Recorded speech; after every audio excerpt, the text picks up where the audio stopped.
Hey everyone, and welcome back. Now today we're going to be talking about the overall crypto market, the state of it, all that type of stuff, what we're looking at currently, because what we have seen is a pretty decent and pretty sizable bounce to the point where it's maybe making us ask the question of, is this dip maybe over? Was this the January dip? Really hard to say, but we are going to be taking some looks through various different data points, things like that, to see if we can get a pretty good idea of what we could be seeing upcoming in the future. So also a quick apology, as I've been a little bit under the weather recently, as you probably can hear, so I haven't been able to make as many YouTube videos recently, which is part of the reason for the little bit of the gap in between my most recent videos and this one. So anyway, overall though, I did want to just kind of take a look into crypto bubbles, see what we are looking at here. We can see pretty decently green day overall. We've got some meme coins running here. We've got AI still running. We have some of these other kind of more traditional altcoin projects we've been thinking of kind of doing relatively well. Sand is coming back too, which is interesting. Maybe we're going to be seeing a Metaverse run here in this bull run. Really hard to say overall, but things looking pretty good. One of the most noteworthy things though that we can see, Bitcoin up 4.1% on the day. So looking really good there. If we do look at the week also, we can see very green on the week. Almost everything here looking super green. Bitcoin again up almost 10% here on the week. We can see, again, tons of meme coins doing quite well, AI doing quite well overall.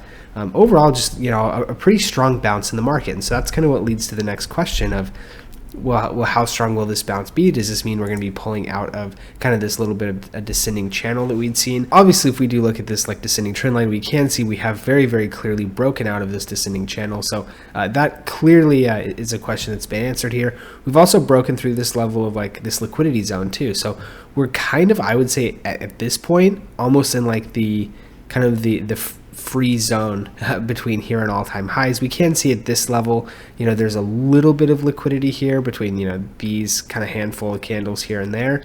But other than that, if we pass through this level, it's probably going to be a straight shot back up to recent all-time highs, because we can see not really much of a liquidity zone between here and there. And so what we can see though overall, we are pushing the very top side of the Bollinger Band. And as I have said in the past, whenever this happens, you could almost guarantee within the next probably 3 to 5 candles tops, it is going to be coming back into the Bollinger Bands.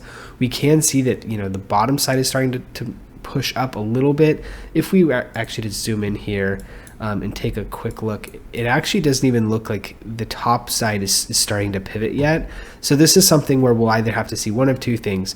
Bitcoin probably go sideways a little bit while we wait for the Bollinger Band to catch up, or we will need to see Bitcoin kind of come down a little bit if the Bollinger Band continues to kind of pinch in like we are seeing here. And then that would essentially be kind of how we get back to inside the Bollinger Band.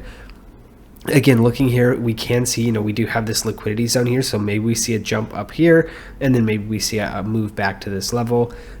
Maybe just to test my theory a little bit and to put a little bit of my money where my mouth is, maybe I'll even take a very low leverage short here, looking to see us come back down to this 99,500 range. I do think it's very much a possibility. If we do look at the hourly, we can see on the hourly, it's really just these couple of candles that really saw this massive pump up over 100,000.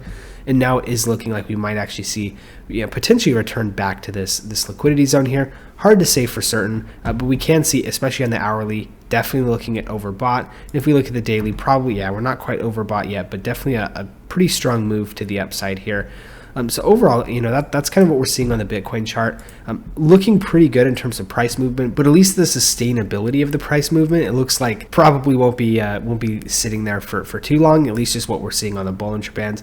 Again, as I've explained in the videos prior, Bollinger Bands are kind of like if you think of the price candles being like a rubber band, and this orange line kind of being the thing that the rubber band is kind of tight against, the blue upper and lower bound are kind of like how far the rubber band can stretch before it has to kind of start pulling back. You could say it's like the maximum level of stretchiness, I guess you could say, off of that rubber band. So what we can see is right now, at least, it is showing us that we are past the maximum point of stretchiness. So price is going to have to start to come back towards this middle point. Now, as you can see in the past, this does happen, but within a couple of candles, it's usually coming back in. And so, this is something where maybe we see it close out above, and maybe we see another one close out above. But very, very soon we are going to see price coming back within these bands. And that could be a function of price both coming down, but also it could be a function of price potentially just, or the Bollinger Bands actually starting to kind of trend back to the upside as well. So lots of different possibilities there. Moving on, if you are interested in trading Bitcoin, Ethereum, Cardano, XRP, anything like that, feel free to use my link in the description below to BTCC. I am still working with BTCC. They are still doing that 10% bonus on first time deposits, which in my opinion is a really, really good deal. This is in addition to the extra bonuses of up to $10,055 per user. So a really, really good deal there. Also, they've been around for 13 years, so minimal risk of them being kind of like a here today, gone tomorrow type of exchange. Also 300 plus crypto futures. So if there is something that you're wanting to trade, they probably have it. Also up to 500x leverage. Again, I would strongly discourage you using this level of leverage just because at this point, it's basically like tantamount to gambling. However, if you do have some sort of strategy that potentially, makes sense and I don't know about, then obviously they do have that, but, probably not the case. Also, no VPN or KYC necessary. So if that's something that is important to you, they do have that as well. Now, taking a quick look at market overview, we can see open interest is still kind of down from previous all-time highs on Bitcoin, but we can also see that the exchange liquidation map is showing moves to the downside both on the 1 day as well as the 7 day. So we can see that it's kind of maybe not expected, but there's a strong possibility that we do potentially see price come back down to the downside just because it is so lopsided and essentially so favored that we see a little bit of a pullback to the downside, at least just based on liquidations.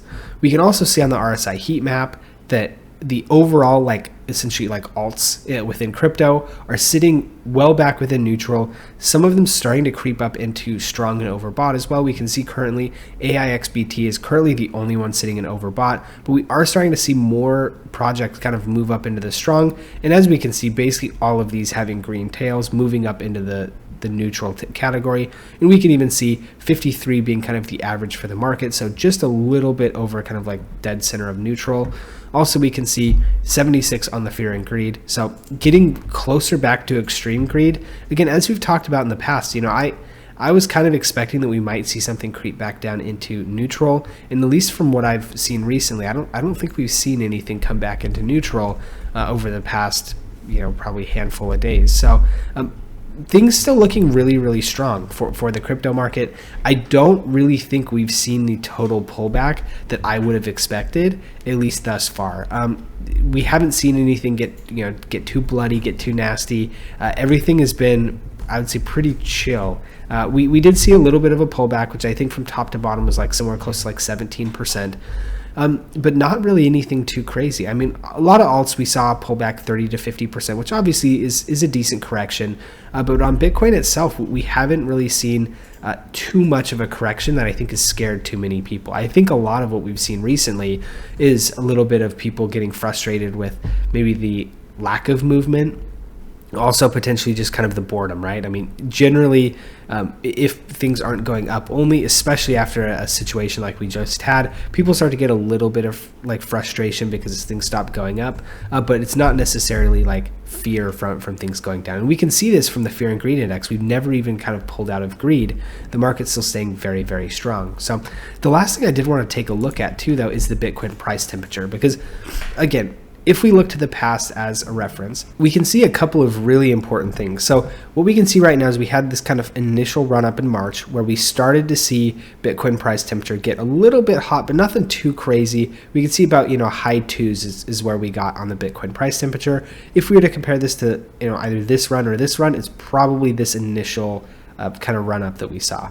It kind of mirrors 2016 more than it does 2019, and we'll kind of look at that why here in a second. But we can see from time to kind of first peak to second peak, we can see the timing is much more similar on the 2017 than 2019, because essentially the first run up came in 2019, the ultimate run up came up in 2021, so almost a 2-year delay here, where this one it was only about 6 to about 1. So again, same type of thing. This is about 6 months. This is about 6-7 months maybe, just kind of based on when the run up started to happen. I guess closer to 8 months. But what we can see here is we've got this kind of first spike, and then we've got a higher high, which we can follow here. and then we kind of have a momentary little bit of a cool off, which we've seen a little bit of a momentary cool off, but not anything, again, to the same degree. This we saw a pretty decent drop back. We've not seen that yet, but then again, we see kind of a closer, higher high, which again, we've not seen a higher high put in yet, but again, this is another possibility that we could be seeing, especially with the turnaround that we're seeing in Bitcoin right now. And then again, we see another pretty dramatic pullback coming down here again below 2 after being above 3. And then we go all the way up to the high highs of over 6, even getting up to 9, which is when we saw like that massive blow off top. Now, here's kind of what I'm thinking as far as looking at the Bitcoin price temperature. This is where I kind of look towards the past as maybe a little bit of a guide, but not necessarily like a rule book, right? Because what we've seen in the past is that every single time we have seen price temperature get above 6 and even 7, right? I mean, here we see getting above 9, here we see getting above 7, even just barely, but we do see it get above 7. This is the time where, like, I personally am looking at kind of when we see potentially a top at, you know, maybe this time is different, meaning that, like, you know, we go from 9 then to 7, maybe we don't even break 6 and we just get in like the high 5s, right? But kind of what I'm looking for here is if we don't really break above 5 on the price temperature, I'm not like expecting that price is kind of like topped out for the cycle.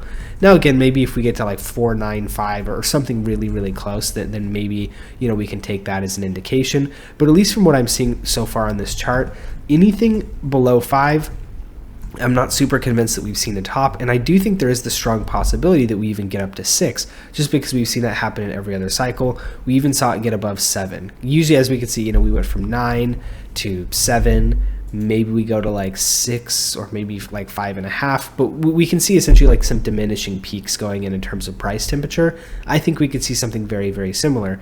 But again, you know, with that price temperature declining, over 5, I would say, is almost a certainty. And then from there, you know, maybe we have to use a little bit more, you know, finesse and kind of, that's where it becomes more art than science in terms of like trying to time the top.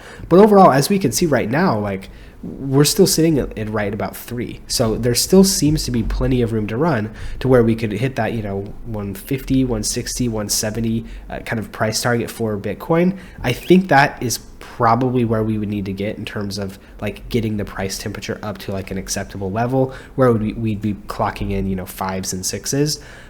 Overall, that's kind of what I'm seeing right now in the crypto market. Hopefully you found the information in this video useful. If you did, please do give me a like and a subscribe, because it really, really does help me out. Also, if you have any comments, questions, concerns, anything like that, just feel free to drop those in the comment section below as well, as I do try to read and respond to all of those. Also, if you are looking for that new place to trade, just feel free to click my BTCC link in the description below as well, and that will get you over there to get signed up. So thank you guys for tuning in, and we'll see you in the next one.